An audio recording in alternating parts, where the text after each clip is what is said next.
میں نے یہ سوچا کہ جو پہاڑ والا راستہ ہے جو کہ تھوڑا سا شارٹ کٹ راستہ ہے، حالانکہ رات میں وہاں پہ جانا ٹھیک نہیں تھا. عام طور پہ وہاں پہ جنگلی جانور ہوا کرتے ہیں یا اس طرح کی دیگر کریچرز ہوا کرتی ہیں جو آپ کو نقصان پہنچا سکتی ہیں. لیکن کیونکہ مجھے لگ رہا تھا کہ میں ٹائم پہ نہیں پہنچ پاؤں گا، تو میں نے یہ سوچا کہ جو پہاڑ والا راستہ ہے جو شارٹ کٹ ہے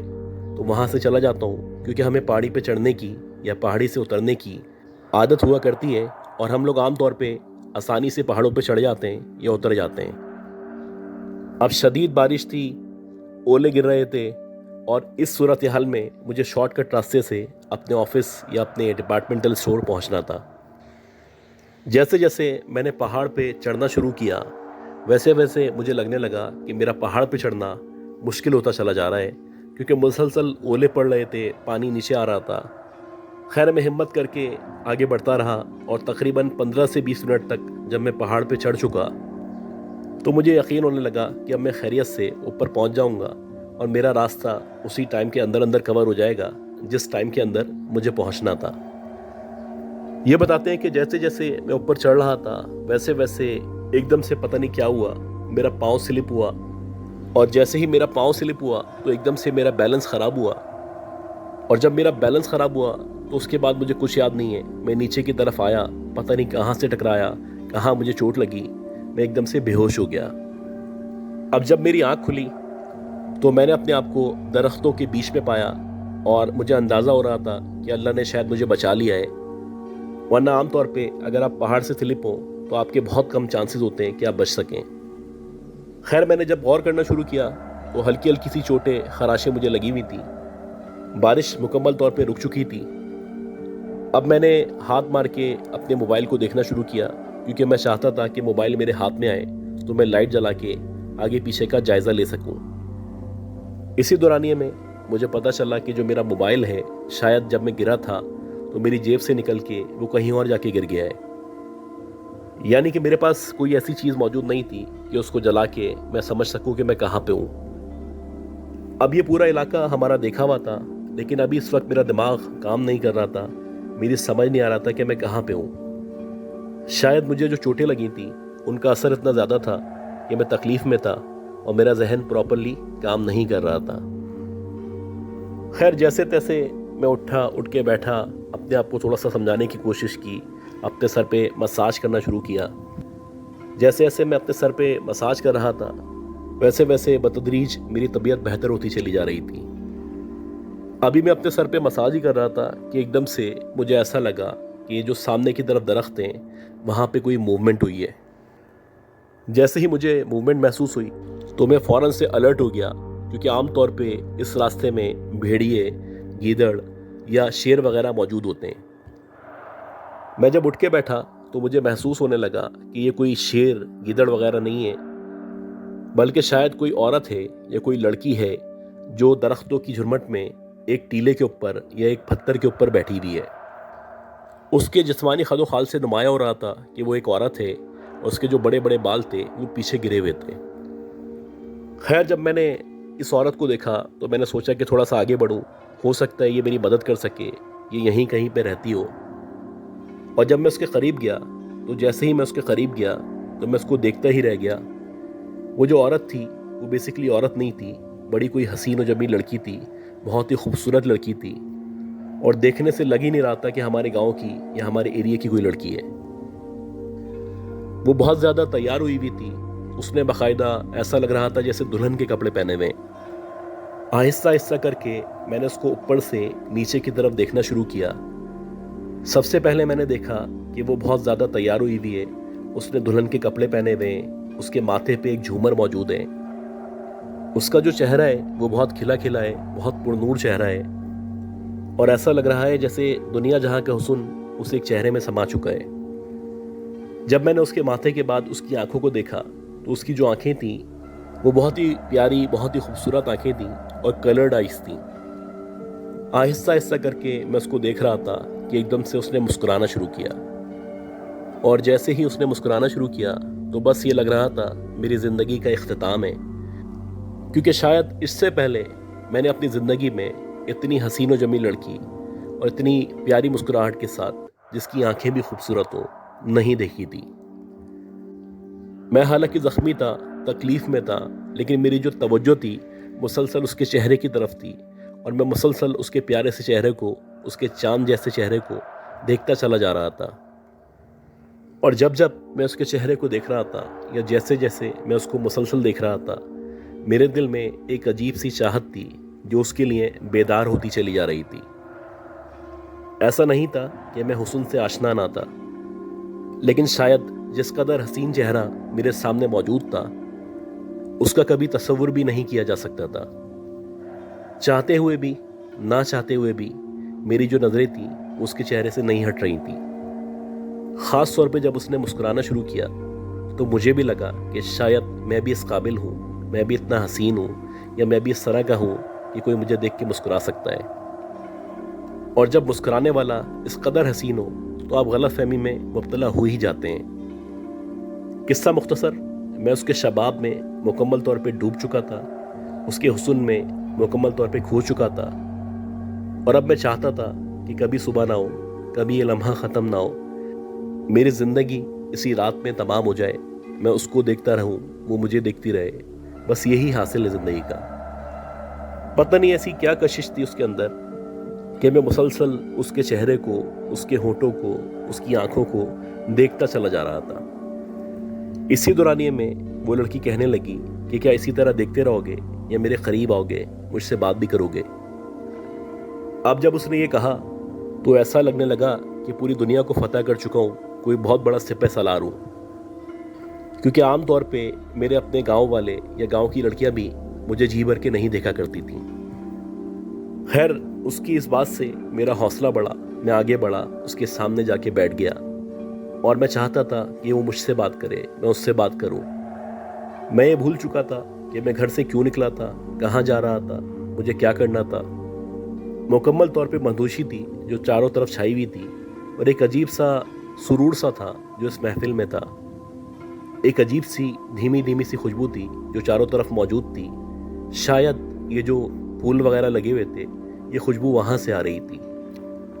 اور شاید ہو سکتا ہے کہ یہ جو حسین و جمیل لڑکی، عورت میرے سامنے بیٹھی ہوئی تھی، جو کہ مکمل طور پہ حسن کا پیکر تھی، یہ دھیمی دھیمی خوشبو ہو سکتا ہے اس کے جسم سے آ رہی ہو۔ یہ بتاتے ہیں کہ اس کے حوصلہ دلانے کے بعد میں بالکل اس کے سامنے جا کے بیٹھ گیا، اور بڑے ہی پورے اعتماد انداز کے ساتھ اس سے بات کرنا شروع کی۔ میں نے اس سے پوچھا کہ تم کون ہو، یہاں پہ کیا کر رہی ہو؟ اور ہمارے گاؤں میں تو اس طرح نہیں ہوا کرتا کہ لڑکیاں اس طرح نکل جائیں، نہ صرف نکل جائیں بلکہ دلہن کے لباس میں گھر سے باہر نکل جائیں۔ میرا یہ جو سوال تھا اس میں شرارت تھی، کیونکہ مجھے لگ رہا تھا کہ یہ لڑکی کسی شادی میں گئی تھی، یا اس کی اپنی شادی تھی، اور یہ اس شادی کے منڈپ سے یا اس جگہ سے بھاگ کے یہاں پہ چلی آئی ہے، اور یہاں آ کے جنگلوں کے بیچ میں اس نے پناہ لے لی ہے۔ میرے اس سوال پہ وہ مسکرانے لگی اور کہنے لگی کہ نہیں نہیں، ایسا کچھ نہیں ہے، بس کبھی کبھی ایسا ہوتا ہے کہ ہمارا دل گھبراتا ہے تو ہم یہاں پہ آ کے بیٹھ جاتے ہیں اور اپنے ماضی کو یاد کرنے لگتے ہیں۔ اس کا جو انداز گفتگو تھا یا اس کے جو الفاظ کی ادائیگی تھی، وہ سراسر سحر میں مبتلا کرنے والی تھی۔ وہ اس قدر معصومانہ تھی، اس قدر پرکشش تھی، اس قدر کانوں میں رس گھولنے والی تھی کہ آپ سوچنے پہ مجبور ہو جائیں کہ دنیا کی تمام آوازیں بند ہو جائیں، اور اس پوری دنیا میں اگر کسی کو بولنے کا اختیار ہو تو اس لڑکی کے پاس ہو، کیونکہ جب جب وہ بولتی تھی ایسا لگتا تھا کہ اس کے منہ سے پھول نکل رہے ہیں۔ خیر، اس کی باتوں سے مجھے مزید حوصلہ ملا، یا اس کے جواب نے میرا حوصلہ بڑھا دیا۔ اب میں چاہتا تھا یہ ملاقات کبھی ختم نہ ہو۔ میں مکمل طور پہ اس ساحرہ کے سحر میں مبتلا ہو چکا تھا، اور شاید اس کا سحر اس طرح کا تھا کہ آپ اس سحر سے باہر نہ نکلنا چاہیں۔ آہستہ آہستہ کر کے جب بے تکلفی بڑھی تو میں نے ایک ایک کر کے اس کے بالوں سے اس کی تعریف کرنا شروع کی۔ سب سے پہلے میں نے اس کو بتایا کہ اس کے جو گیسو ہیں وہ کسی ناگن سے کم نہیں ہیں۔ کافی دیر تک اس کی زلفوں کا، اس کے گیسوؤں کا ذکر چلتا رہا، اور جب میں مکمل طور پہ اس کو یقین دلا چکا کہ دنیا کی حسین ترین زلفیں تمہارے پاس ہیں، تو پھر اس کے ماتھے کی باری آئی۔ یہ بتاتے ہیں کہ جب اس کے ماتھے کا ذکر چھڑا تو وہ بھی کافی دیر تک چلتا رہا۔ کچھ دیر بعد جب اس کی آنکھوں کی باری آئی تو اس کی آنکھیں تو جھیل سی تھیں، اور میں نے اس کو بتا دیا کہ تمہاری جو آنکھیں ہیں یہ جھیل جیسی آنکھیں ہیں اور یہ اس قدر گہری ہیں کہ اگر کوئی ان میں ڈوب جائے تو وہ پوری زندگی باہر نہیں نکل سکتا، اور اگر شاید میں اپنی بات کروں تو میں نکلنا بھی نہیں چاہوں گا۔ کون بد نصیب ہوگا جو ان جھیل جیسی آنکھوں میں ڈوبنے کے بعد باہر آئے گا۔ اسی طرح باری باری اس کے رخسار کا ذکر کیا اور آگے بڑھتا چلا گیا۔ آج مجھے لگ رہا تھا کہ میں نہیں ہوں، میرے اندر کوئی اور آ چکا ہے۔ مکمل طور پہ آہستہ آہستہ کر کے اس کے پورے جسم کی تمام خد و خال کی تعریف کرتا چلا گیا، اور بالآخر جب اس کے پاؤں کا نمبر آیا تو اس سے پہلے کہ میں کچھ بولتا تو وہ کہنے لگی کہ تم نے جو بھی تعریف کی ہے وہ بہت اچھی تعریف ہے، اور مجھے اچھا لگا کہ تم میرے بارے میں اس طرح کی باتیں کر رہے ہو۔ کیا ہی اچھا ہوتا کہ تم میرے پاؤں کے بارے میں بھی کوئی ذکر کرتے، کوئی تعریف کرتے کہ جس کو سننے کے بعد مجھے یقین ہو جاتا کہ میں اس دنیا کی سب سے حسین ترین عورت ہوں یا لڑکی ہوں، اور میرے جسم کے ایک ایک حصے میں وہ تمام خصوصیات اور خوبیاں موجود ہیں جو شاید اس دنیا میں کسی اور عورت کے اندر موجود نہ ہو۔ میں نے اس کو کہا کہ کیوں نہیں، مجھے یقین ہے کہ تمہارے جو پاؤں ہیں وہ بھی دنیا کے حسین و جمیل پاؤں ہوں گے، کیونکہ تم نے ان کو جو ڈھانپ کے رکھا ہے یا اب تک چھپا کے رکھا ہے اس کی وجہ یہی ہے کہ اگر کوئی تمہارے پیر بھی سب سے پہلے دیکھ لے گا تو اس کا عشق پیروں سے بھی شروع ہو سکتا ہے۔ یہ سننے کے بعد وہ مسکرائی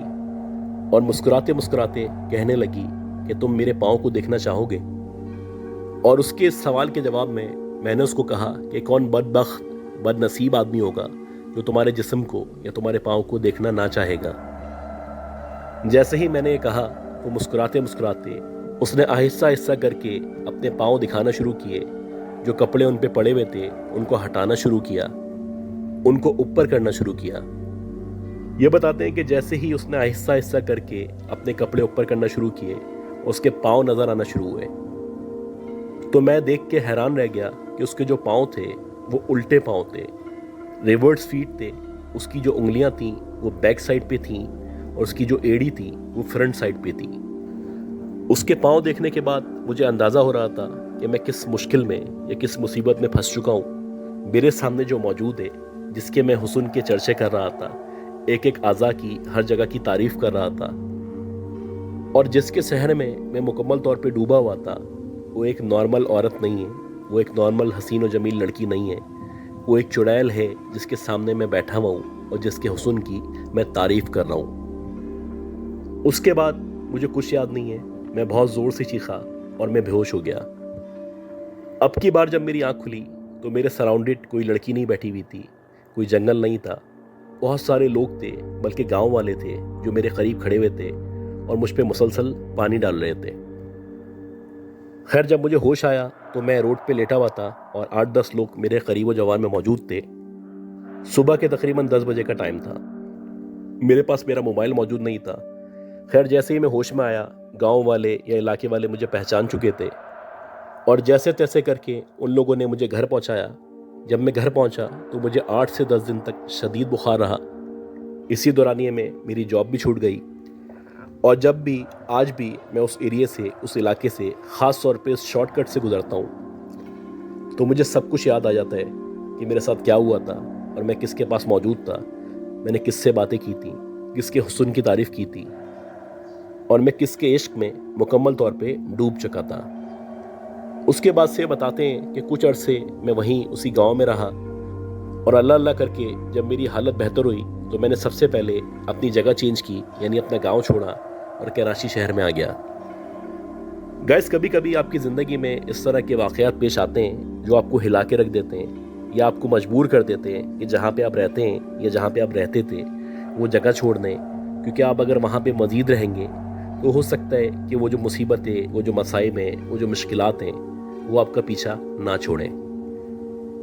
امید کرتا ہوں یہ جو اسٹوری میں نے شیئر کی ہے یہ آپ کو ذرا ہٹ کے لگی ہوگی، پسند آئی ہوگی، تو پلیز اگر اب تک لائک نہیں کیا تو لائک کر دیں، شیئر کریں اپنے سرکل میں، اپنے فرینڈز میں۔ آپ کی سپورٹ روزانہ چاہیے مجھے۔ خاص طور پہ دعا کریں، طبیعت خراب ہے میری، اللہ مجھے، میری فیملی کو، سب کو صحت دے، زندگی دے، ہم سب کے لیے آسانی ہو۔ اگلی ویڈیو تک کے لیے اپنا بہت خیال رکھیے گا، اللہ کے حوالے۔